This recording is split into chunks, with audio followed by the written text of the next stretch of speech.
So it's Easter weekend, or it's just been, and what I wanted to do was put some content together to show you guys what my training's been like since January. And in my head, I'd thought about it, or at least I thought about it in the right way. And that's the thing about creating your own YouTube channel. You learn from your mistakes. So trying to keep this authentic as possible, showing you guys how to train, but also just warts and all about making mistakes with putting videos together. And I made a bit of a major error. Filmed a couple of training sessions, but they don't really sync together. They're not really in context. So what I've decided to do is to put these little introductory videos together so you can understand what I'm trying to talk about, so you can see how it all links in. So I hope this makes sense. So, as I like to say, let's get into it.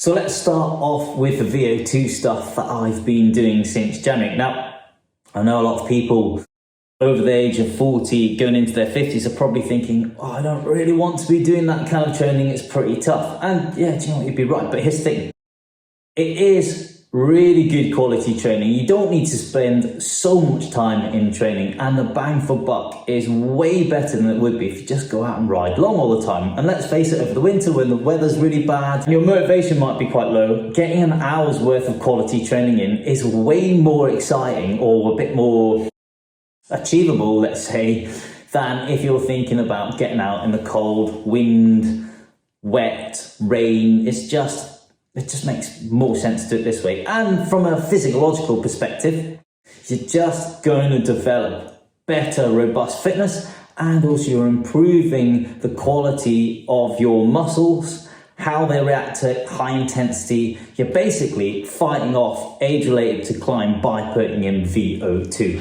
Now let's talk about what those VO2 sessions look like. So at the start of January, they were 30 seconds on, 30 seconds off, and I progressed it quite gradually and ending up, so it started from 30 seconds on, 30 seconds off, then 1 minute on, 1 minute off, then 2 minutes on, 2 minutes off, etc. Right up to 4 minutes on, 4 minutes off, all at 110 to 120% of FTP. Now, they're tough sessions, but here's the thing, and by doing these sessions, it's kind of like dawned on me when I was doing them, that actually more often than not, we convince ourselves we can't do these sessions. We look at them and think, oh, they look tough. And I think, they are tough. But here's the thing, you get 2/3 of the way through, and what you dreaded, you realize you can complete. And we very rarely fail in those last couple of sets. Where we fail more often than not is how we approach it in our mindset. And I think that's been kind of cool to go through this year, is to challenge myself in those training sessions, but to realize that even though they are tough, I'm going to get through them, and I'm going to feel, once I've done that block of training, so for the first quarter of this year, VO2 training has been a main staple each week. I know that's paid dividends from riding out this weekend. Another popular staple of training this winter has been hill reps. So what have I been doing? Well, look, do you know what? Maybe I should just let myself explain. Hill reps day. I really wasn't looking forward to this morning, but actually as I ride into it from my warm-up, I'm feeling okay. And that's the thing with training. If you want to be good, you have to put the work in. And yeah, do you know what? I love riding out with my mates. Great fun, but there's also another aspect to my training. I want to be strong, I want to be fit, I want to be fast. And there are certain things you need to do weekly to be like that, especially as you get older. So that consistency of training is definitely paying off. My FTP is up to 307, and riding long with my mates really shows that my fitness is where it should be. Excited that I've stuck with it. And I think that's the thing with training, there are some elements that you have to be consistent with. If you really want to see results, you can't just cherry pick your training each week. There has to be an element of it that you need to be consistent with it. Just a thought today. Sorry if it's a bit windy. I'm doing this off my phone. No GoPro today. So that's 3 hill reps done. They're about 7 minutes and 40 seconds long. And as I started, I was thinking, don't think my legs are feeling this today. But the more I rode into it, the more I realised actually I was feeling pretty good. So I was holding a really good average heart rate going up there around about 160, which is kind of where I wanted to be. And what I did notice on my descents that my heart rate and recovery dropped really quickly. So it took maybe about 40 seconds for it to go down to about 119, which is really good. Definitely an improvement from the start of the year. You can tell that the sun's coming out because it's spring. And it did get me thinking that actually, do you know what? My training's been pretty consistent this year and it's showing in the results. As I said earlier in the video, my FTP's gone up to 307. And because my weight is going down, I'm now about 66.5 on a consistent weighing average over a week, which is great. So that's just going to get better. Anyway, that's a great training session today. Kind of enjoyed that. Now, I know what you're thinking. Have I been riding any long distance training at all? Well, the answer to that is yeah, of course I have. Because, you know, the whole idea of what I'm trying to achieve is power, strength, and just making sure that my aerobic engine is as robust as it possibly can be. So most weekends I've been running about 3.5 hour rides.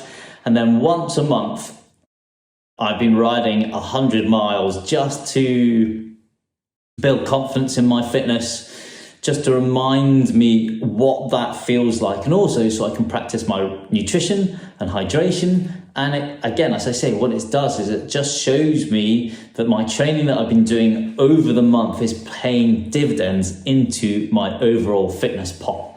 So it's Easter now, and we've always thought about using Easter when the weather started to get better to put a bit of a fitness test in to see where we are, see whether our VO2 training over the winter and the hill reps we've been putting in, focusing on intensity rather than just smashing out lots of volume, was really paying dividends. So on the Good Friday, the first 100 that we rode took us over about 5.5 hours in riding time, and our elevation for that 100 was around about 6,500 feet of climbing. And I think realistically, it went really well. So here's me talking about it. Righty, so that's the first 100 of the 200 ride that we've got planned over the Easter weekend. So about 3-4 weeks ago, my mate Calvin and I, he's riding the Tour de Mont Blanc with me, we're doing it as a pair. We decided when we looked at the overall training that we'd try and get 2 100s done over the Easter weekend as long as the weather was good. So obviously, clearly, the weather has turned out to be amazing. So we planned it in, and today was the first of the 100s, and tomorrow we're going to do another 100. So at the end of this ride, we pushed quite hard. So we went up into high tempo for the last 15-20 minutes. And the reason why that is because we want to create some fatigue resistance. So when we go into our second ride tomorrow, our legs are feeling a little bit weary. And that's the whole point of this training, is we're trying to make sure that we are robust enough so when we do Tour de Mont Blanc, which is 200 miles, we know what it feels like to ride on tired legs. It's not a surprise to us, and we know how to deal with it, and we're just creating some really robust fitness. So tomorrow, second 100. Hey, hair looks a bit of a mess, but do you know, I don't care. It's my channel, can do what I want. Okay, the helmet hair has gone. However, I am looking forward to getting my hair cut properly in a week's time.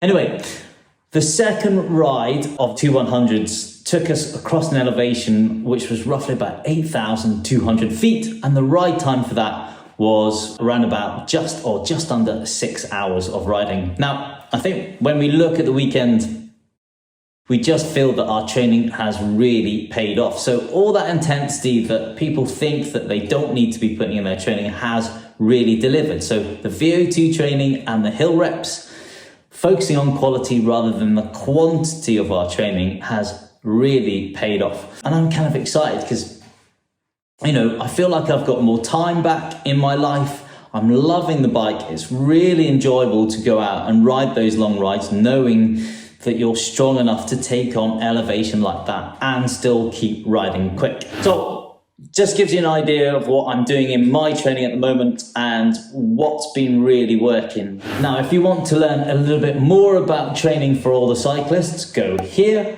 And if you want to learn a little bit more about nutrition and what we should be focusing on as older cyclists, go here.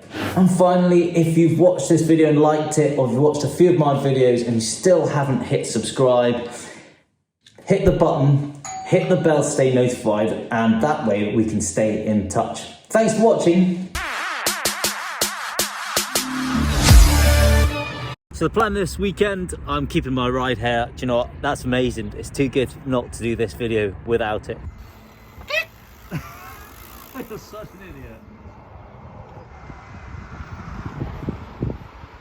I can't even do it very well on this.